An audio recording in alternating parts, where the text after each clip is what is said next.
Okay, so we're going to train Chris on how to use the Excel template for reimbursement. So Chris, if you go to double click on templates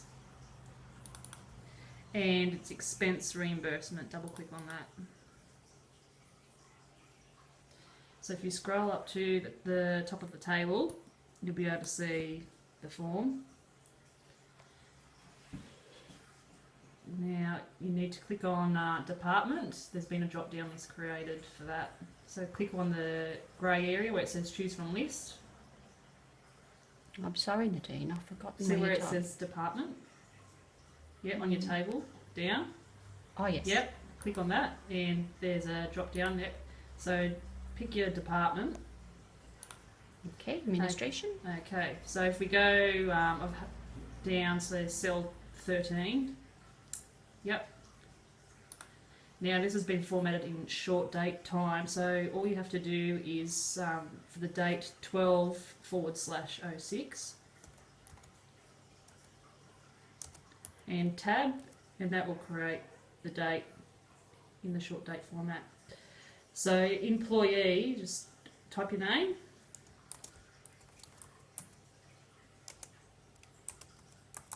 And if you tab across, we need to put in the client ID. So I've created a macro for this.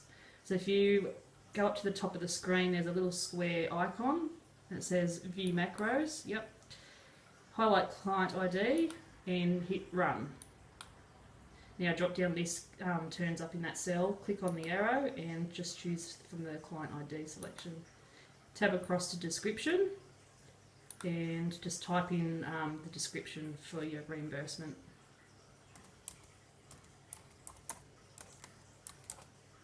Great.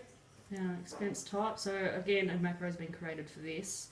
So if you go up to the top again and hit macros and click on expense type and hit run.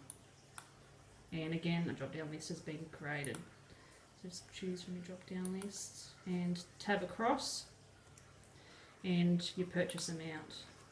So you, for this, it's been formatted for accounting. So you just have to type in, if it's $100, you just put in 100 and then tab across, and it's already formatted. And again, another macro has been created for receipt. So at the top, if you just click on macro and it's module 2 receipt, hit run, and the drop down menu appears for that. So just choose yes or no if a receipt's been attached.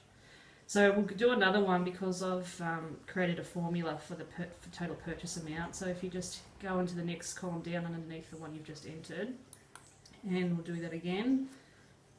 So the date, tab, and your name. You can just tab across because Excel's already formatted your name for you. Okay, so another macro, so up the top of the screen again. Oops, wrong one. That one, yep. And client ID, run. Yep. And tab across to description and just choose.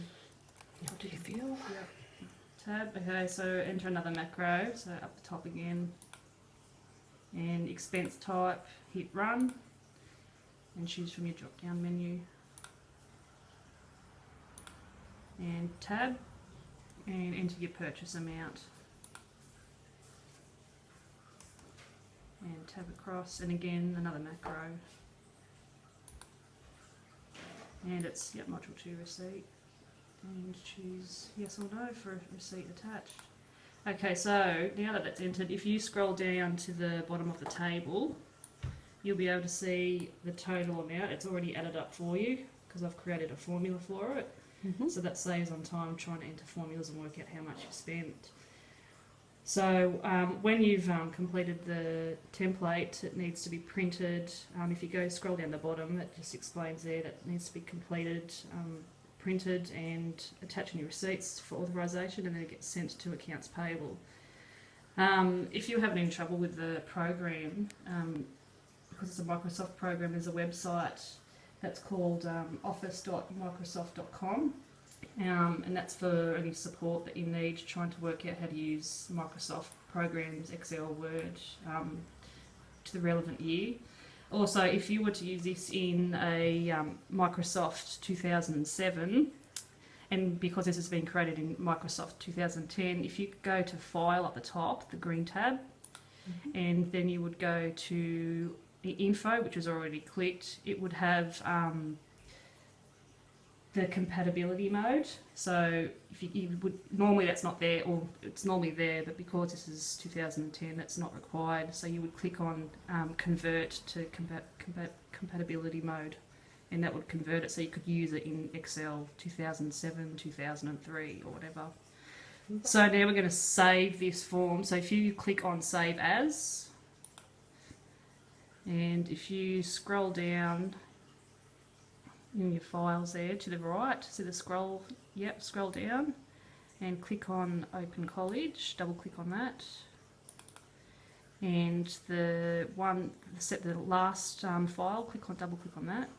And we're just going to save it in here. So the file name down the bottom, if you highlight that, we're going to save it as administration